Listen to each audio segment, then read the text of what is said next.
Good morning. Morning. You know, I discovered something this morning. You know, I start every morning out with a big glass of water, and then I have a big glass of green tea.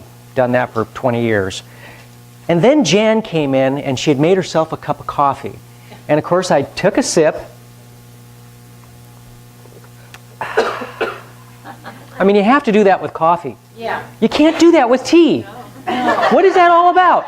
Why can't you do that? Well, I guess you could, but I don't know. It was a great epiphany. I mean, it's important stuff, right? Yeah. Just really, really important stuff. Yeah.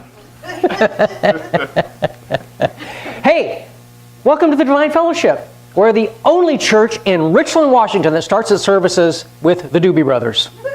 So, I can safely say. Yeah. The origin of the word trivia comes from the Latin tri, meaning three, and via, meaning street.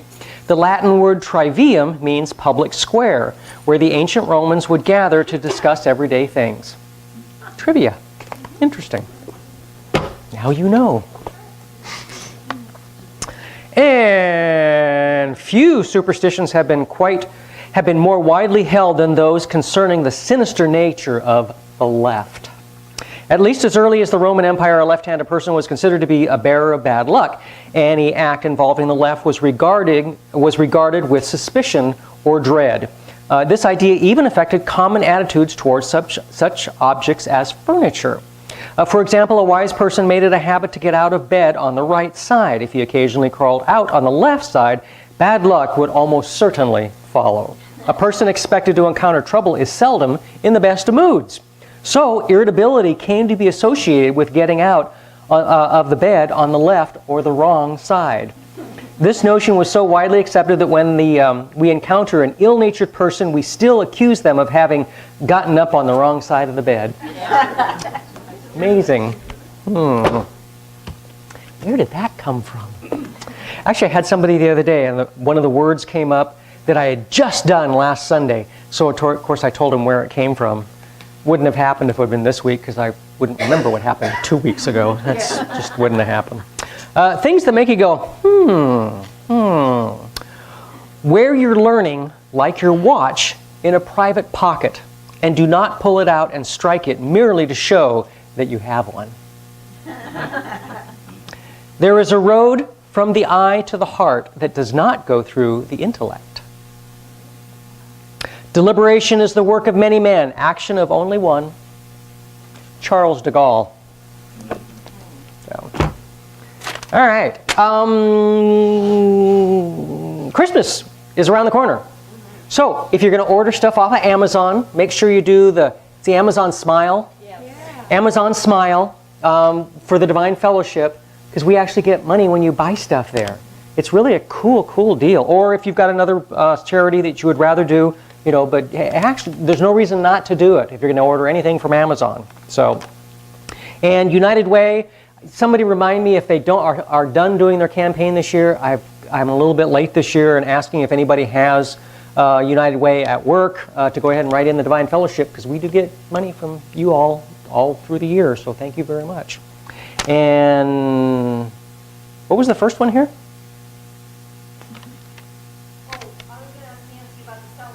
Oh, okay. That was something else. And we do have a couple. Not for you. Okay, all right. We do have a couple patron saints by the name of George Carlin and John Lennon. And John said, "A dream you dream alone is only a dream, and a dream you dream together is reality." I think I've heard that before. May have. The reason I talk to myself is because I'm the only one whose answers I accept. So, I get that. Hey, we've got our microphone back. Yay! And it works. You want to try it? No more tripping over cords. No more tripping over cords. How did they ever do it in the caveman day, right? No. I'll tell you, this is how they did it. Hello, how's everybody doing? I can't hear you. Or, So true. hello. That works too. Okay, this is the time of the year where things kind of start picking up, even more so than the summertime here. But we have an Italian potluck we're going to do next weekend, so next Sunday right after church. If you're not Italian, can you still do it? Absolutely. Okay. And also, if anybody has some really good gluten-free recipes or dairy-free recipes, there's a lot of people that have the special diets like that. So anything for the Italian potluck, I'm going to send that around. I'll start it with Trudy up here. Oh, recipes for the cookbook. Lynn Spicer is still working on our cookbook, and we need lots more recipes. There's a box back there on the table. You can drop them off there. You can email them to friskynana@charter.net. Real easy one to remember. The other thing that we have going on is going to be December 3rd. We're going to do a holiday fair here. So any business owners, businesses, if there's anything you would like to share, your products, your services, you can sell gift certificates if you have a service that you offer. I'm going to do aura imaging on that day. If you'd like to have a real quick picture done, come and have one done. It's going to only be $10. And then I will be selling gift certificates if you'd like to give that to a family member. I have a sign-up sheet. So if you're a vendor and you would like a table, we're only going to have room for about 14 or 15 tables. They're going to be $25 fee to the church for the table booth, or we call it booth table. So please, if you're interested, sign up, okay, because it will be limited space. I'll start that one this way. Not huge numbers, but it's a lot of fun. It is. Janice, are you going to talk about that now, or you can talk about that later? How about now? How about now's a good time? What else? Anything else Jan? that I'm missing? Yeah, one other thing. We were gifted a bread. What was that bread that we had this week? It was apple strudel bread or apple something bread. Oh my word! Gluten-free. That recipe needs to go to. Oh yeah, we soon said no. This is not bread. This is like cake. This is it was a dessert. Yum. Was yum. Yeah, it was good. Did you see my little ghost angel here? Is this the cutest thing ever? Found it at a yard sale yesterday for $3. How cool is that? I'm doing a free seminar Friday the 28th called Ghosts 101. And it's everything you need to know about ghosts, what they do, what they can't do, what your responsibility is, how to deal with it, what not to do, all that jazz. So if you're interested in that, it's Friday the 28th at 6. We'll start at 6. And then I have, in November, I'm going to be doing another workshop on 5 essential tools for the empath. You're going to want to know about that one as we get closer to that. Anything else? Back to you. Thank you. Hello, everybody on YouTube. Always have to say hi. You know, we have probably got 10 years of recordings for the Divine Fellowship. We've been doing YouTube for, a couple of years, but then the previous 8, we've got audio of every single service. And of course, the difference is the audio, we can have all of our music and everything on it, because it's just everything is on there. Of course, with YouTube, we have to take that stuff out and take other stuff out, so it's a little bit boring, but it's better than nothing. So, more t-shirts. You know, the t-shirts and the posters you've seen with the gorillas and then Homo sapiens, then, different Neanderthals and, those things. Well, they've got that progression, and they've got man turning back on them saying, go back, we screwed up everything. I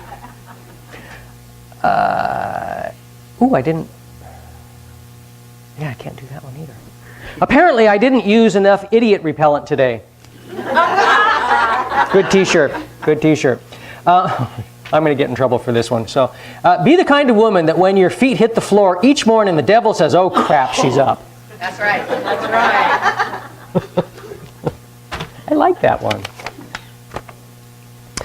Teacher, Glenn, why do you always get so dirty? Glenn, well, I'm a lot closer to the ground than you are. You get it? Teacher, George Washington not only chopped down his father's cherry tree, but he admitted it. Now, Louis, do you know why his father didn't punish him? Well, sure, because George still had an axe in his hand. Oops. So, what else is going on? I just feel like there's so much stuff going on, but there's stuff going on. What can I say? You're here? Hey, what could be better? Where Where did I go? I did that one. Okay. The children were lined up in the cafeteria of a Catholic elementary school for lunch. At the head of the table was a pile of apples. The nun made a note and posted on the apples, "Take only one. God is watching." Moving further along the lunch line, at the other end of the table was a large pile of chocolate chip cookies. And a child had written a note, "Take all you want. God is watching the apples." I like that one.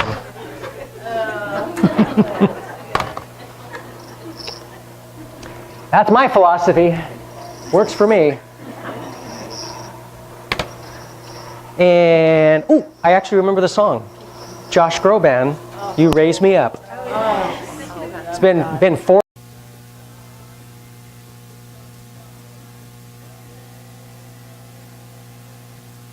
Out at the lake in City Park today, police arrested a one-armed man who was bothering the other boaters by continuously rowing in a circle.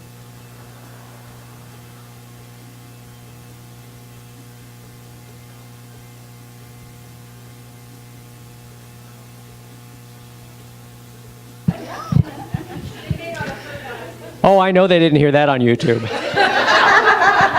Say it again. No? Did they? No. Oh, okay. I said something about Josh Groban. It was a song we just sang, and he just stirs the soul. And we heard from the audience, well, you just got to look at him. So, I just have nothing to say. Christopher, you take over. Yeah. Thanks.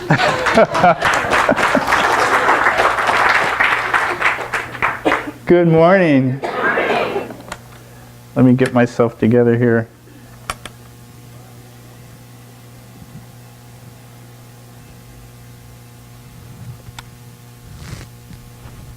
Namaste. Namaste. Is it even? Yeah. Okay. Sometimes I don't get it even. I normally don't start my talks with a funny or a joke, but today I'm gonna. So there's this golfer. He's a really good golfer. He's been playing golf for maybe 40 years. And he's got the chance to go to Hawaii to play on this world-famous golf course. Except hole 17 is on a little teeny island. And he's got to hit the ball from the mainland onto the island. So he reaches into his pocket and he takes out a practice ball. Now your practice ball, you use at the driving range, it's got a few dents in it and maybe a cut in it or two, so it doesn't really go as straight as it should. So he puts the practice ball on the tee and he stands back and he's doing one of these things, and all of a sudden he hears a voice and it says, "Use a new ball." There's nobody there. So once again, he kind of lines up on the practice ball and he hears the voice again. "Use a new ball." Now the new ball is expensive, right? So he goes, "Okay." So he reaches into his pocket and he replaces the practice ball with the new ball. Lines up on the new ball, it's getting ready to swing. And he hears the voice again and it says, "Take a practice swing." He looks around, so he takes a practice swing, lines up on the new ball, it's getting ready to hit it again. Once again, the voice goes, "Take another practice swing." So he goes, "Oh, gee, okay." So he takes another practice swing, lines up on the ball again, and he's looking around now because he's waiting for the voice.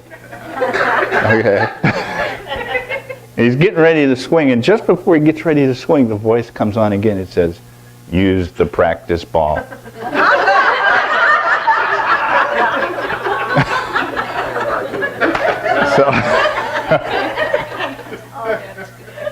But how many times, it's kind of funny. I always liked it. It was a clean joke, Phil.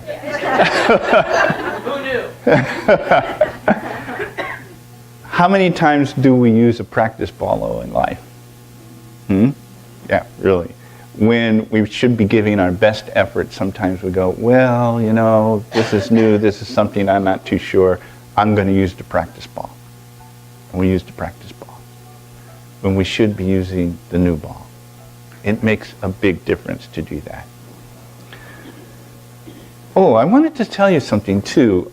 Next month, a friend of mine, Lifa, she's a therapist, had approached me about a month ago, and she approached me with an idea. I'm from Becky's idea. So, and come on, sit down, come on in, come on, sit down, relax. Here we go. It's okay that they're late. They brought apples. All right. Good. Awesome. So this friend of mine approached me about an idea, and she said, I'd like to do something, but I've never done it before. Would you like to do this with me? And I said, well, what is it? She says, I want to do a workshop on death and dying. And I said, sure. Let's do it. I said, I could do it right now. She said, well, I guess, you know, she's a therapist, so she's got to put some stuff together.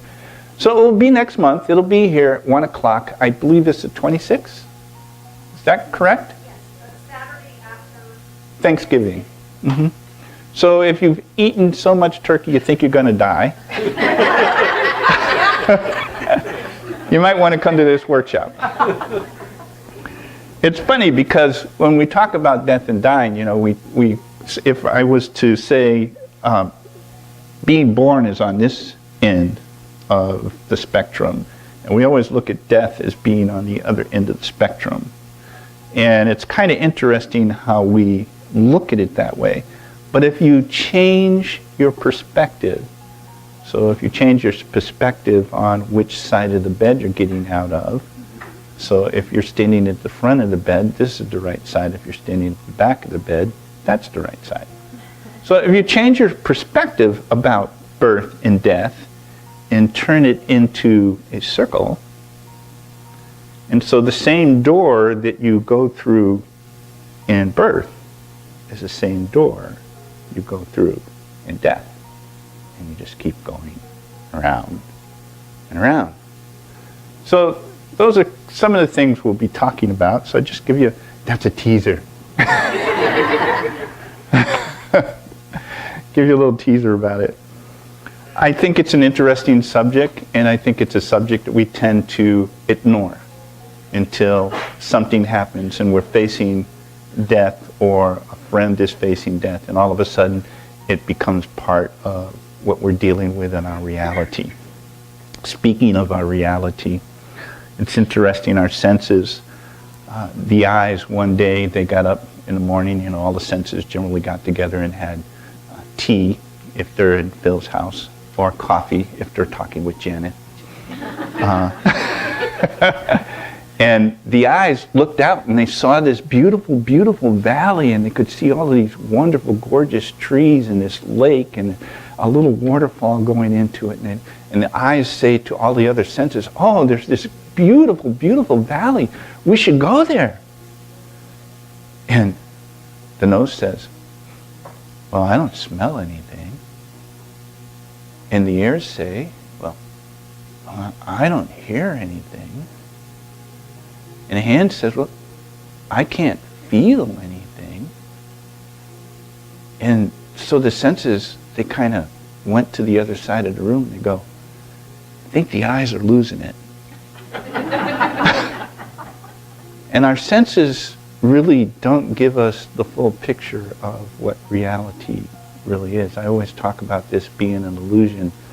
And I always think back to a passage that is in a Buddhist text, and it's about a king and a sage. And a king prides himself on the fact that he can always get people to see his way of thinking. And he goes to talk to a sage one day, a great sage, about immortality and eternal life.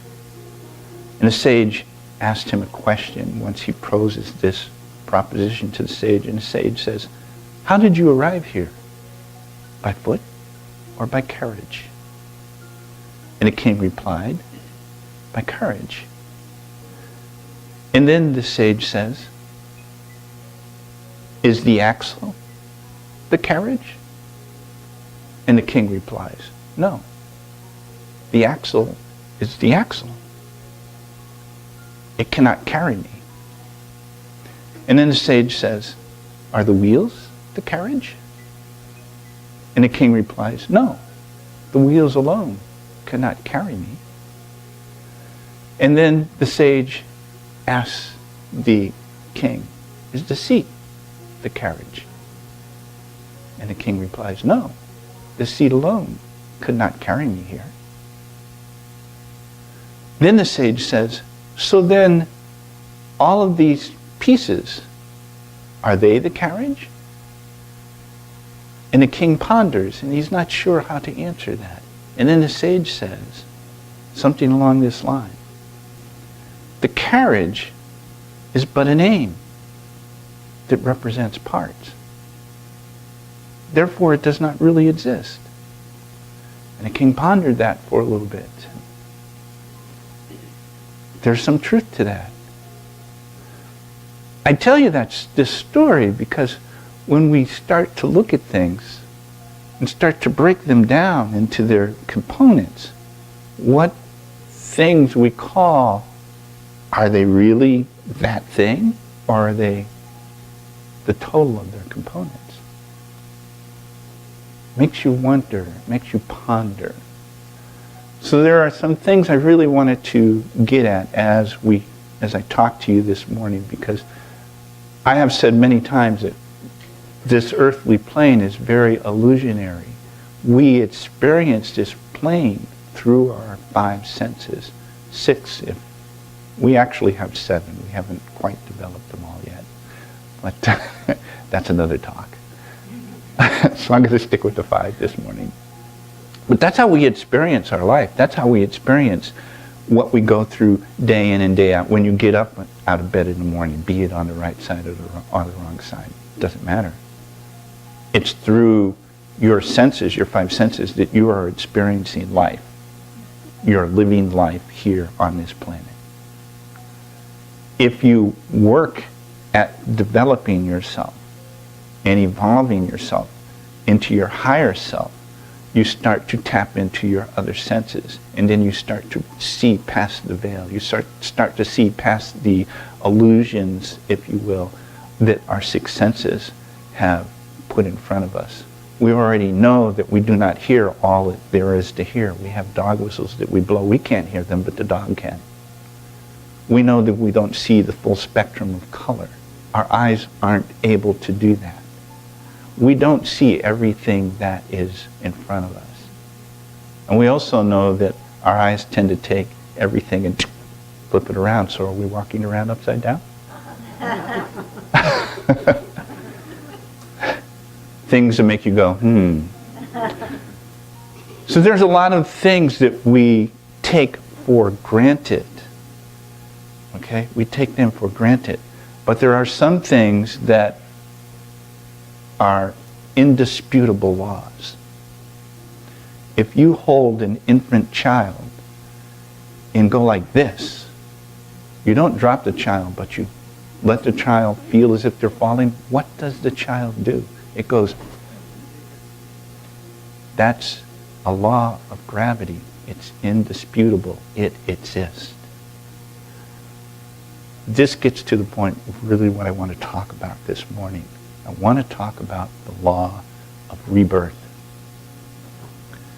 And so that I don't mess it up in any way, I brought the book. This is written by Alice Bailey. I have a lot of her stuff. She's just awesome. If you haven't read any of her stuff, my goodness. It's beautiful. Beautifully written. It touches your heart. It touches your soul. The name of this particular one is called The Reappearance of the Christ, which is also a very interesting reading because they talk about the avatars and that have come in through the ages on the planet, and why they have come in, and how they have come in, and when they come in, and all those things that are set up to make that happen. Yeah, I read like crazy. It's just amazing. So let me share this with you, because I felt that this really hits the laws, if you will. It says, the law exists. Of the details of its workings, we know as yet nothing. Okay?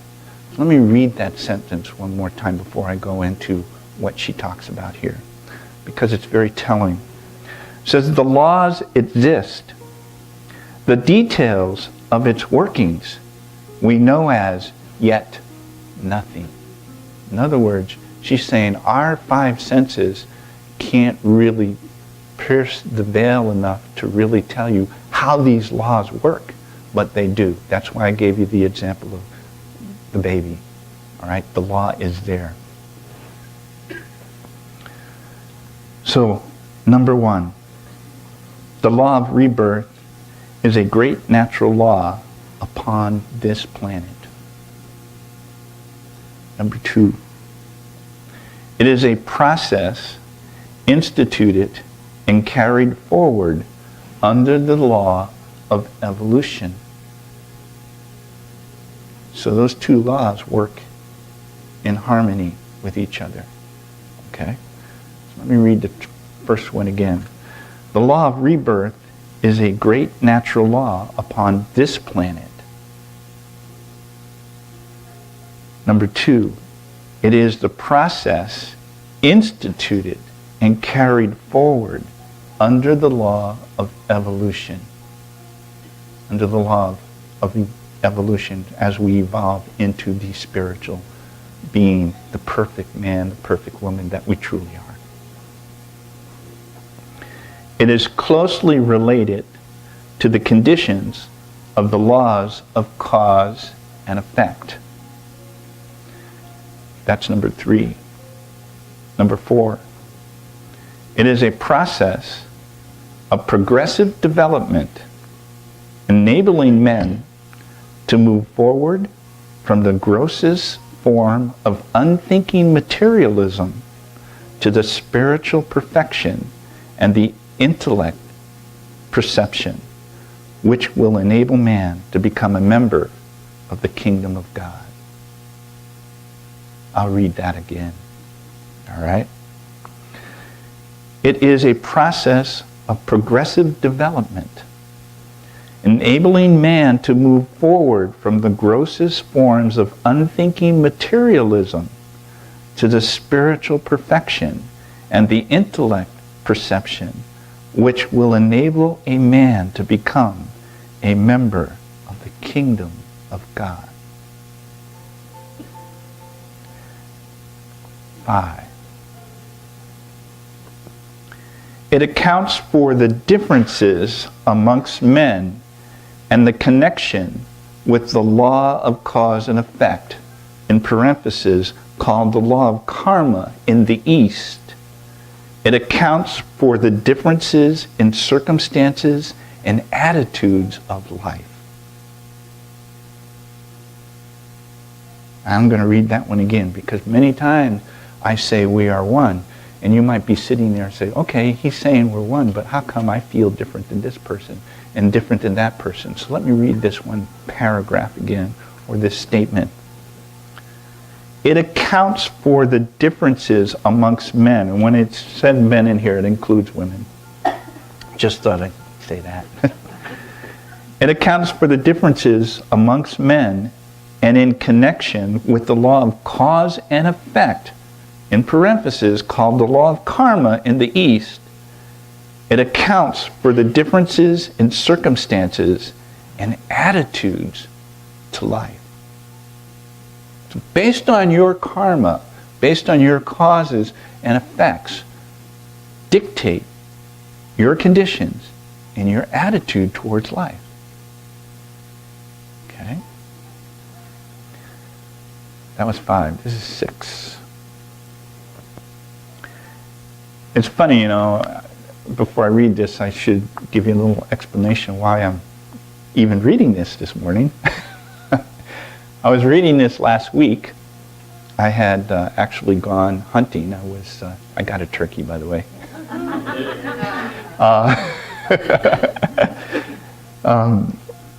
But I was up in the hills with a good friend of mine. We've been hunting together for 22 years, and we went way up in the mountains. And it was hard for me to get up there. My stamina is not what it used to be. I'd been taking chemo for 3 years, and just recently the doctors took me off of chemo because it's not working anymore.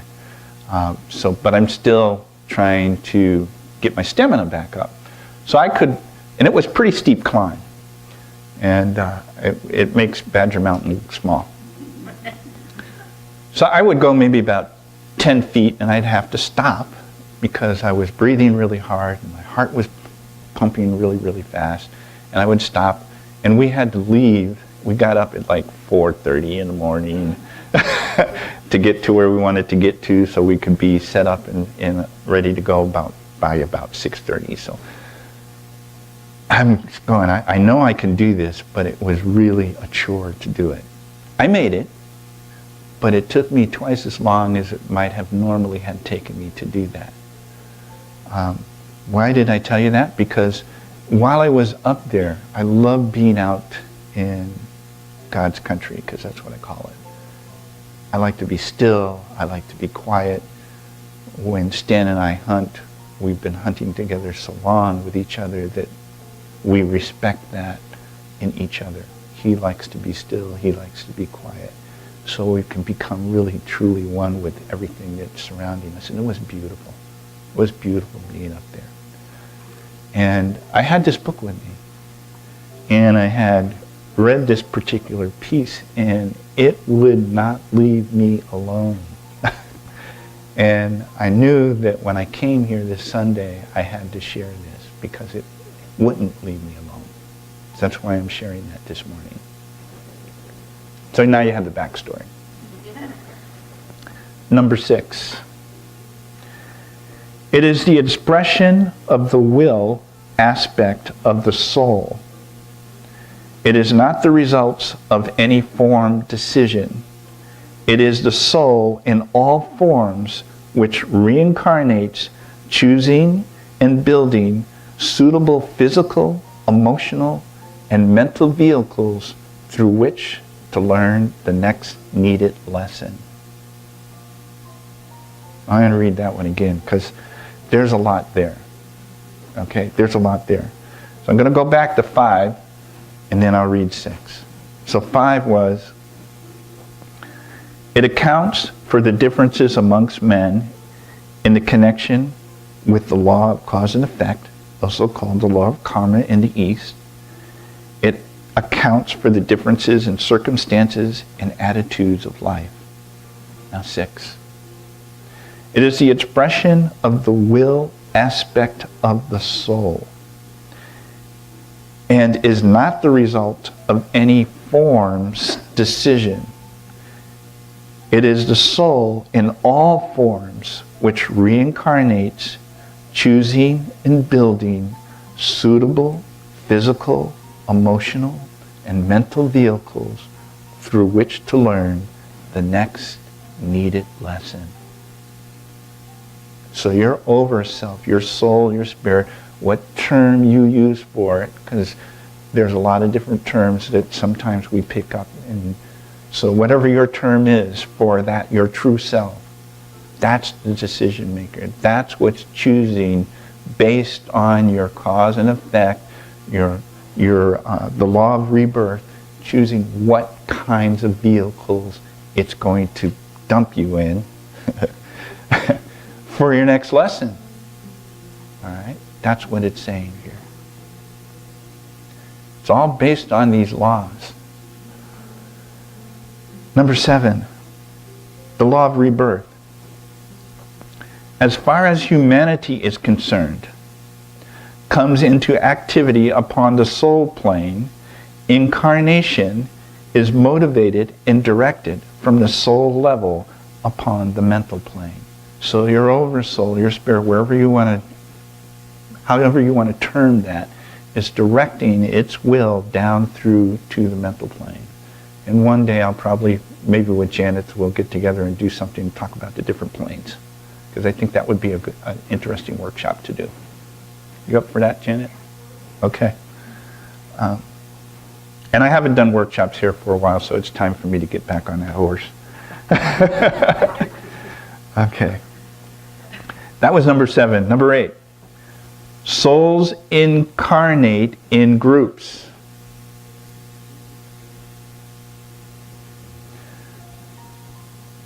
Cyclically, under law and in order to achieve right relationships with God and with their fellow men. Okay? 9. Progressive unfoldment under the law of rebirth is largely conditioned by the mental principle for, now I want you to really pay attention to this one, as a man thinketh in his heart, so is he. These few brief words need most careful consideration. Let me read that again. Progressive unfoldment under the law of rebirth is largely conditioned by the mental principle for, as a man thinketh in his heart, so he is. These few brief words need most careful consideration. So, how your heart is, what you're really feeling, what you really desire, your heart's desire, is truly how you are. It's truly how you are.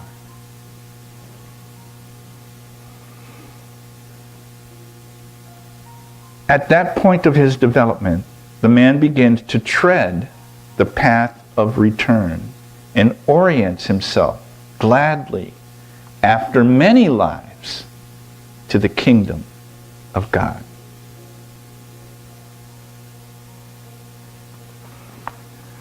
I had to share that this morning.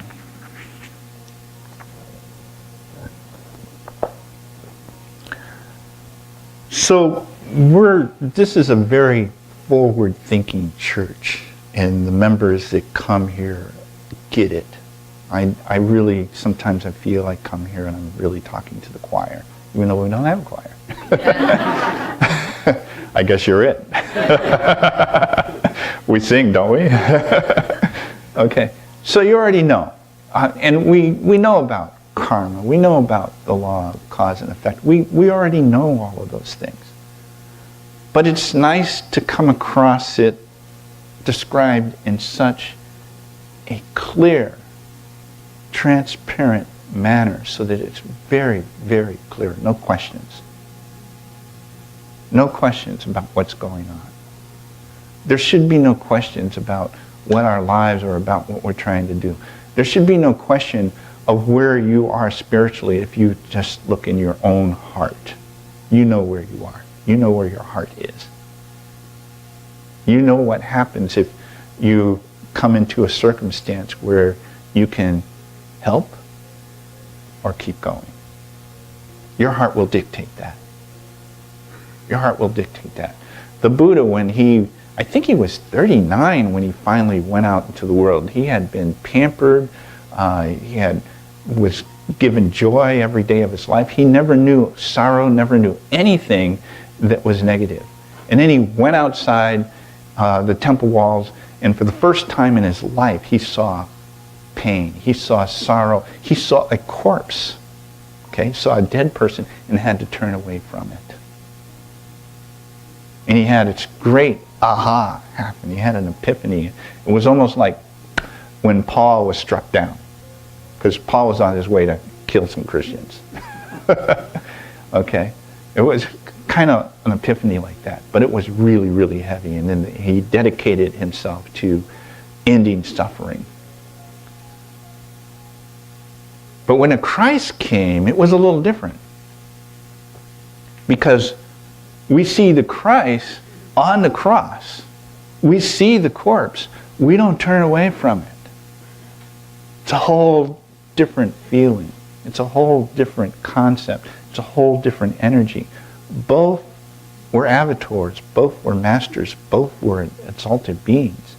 Both had a purpose. There's a reason why the Divine Fellowship is a Christian-based, non-denominational church. There's a strong reason for that. Through that Christ energy, we've been really given, if you will, the key to opening that inner door so that we can evolve, so that we can walk the path, if you will.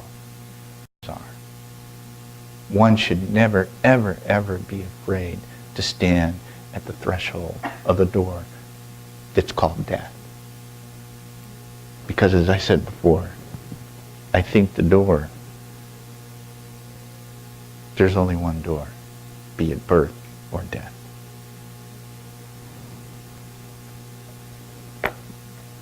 Gee, I got serious this morning, didn't I? Sorry. So let me leave you with this. This is nice. It's out of the same book. You know, there is so much wonderful, truthful, insightful, spot-on information that's out there. I don't know how much you read or how much time you put into study. I know a lot of you do a lot here. But if you, on your own, just take 5 minutes or 10 minutes in a day, call it a meditation, call it a reading meditation, if you will, and expand your horizon. It will do nothing but help you evolve even quicker.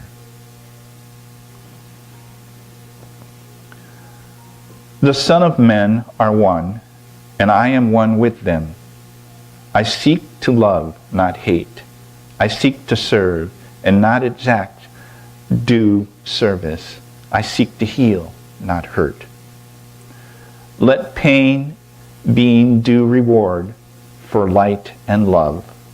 Let the soul control the outer form and life and all events, and bring to light and love that underlines the happening of the time.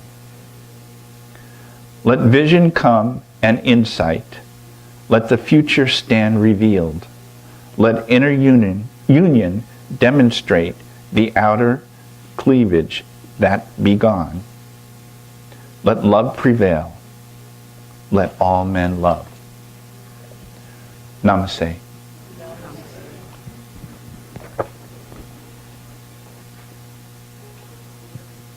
Oh, I can hear a pin drop. That's not a bad thing.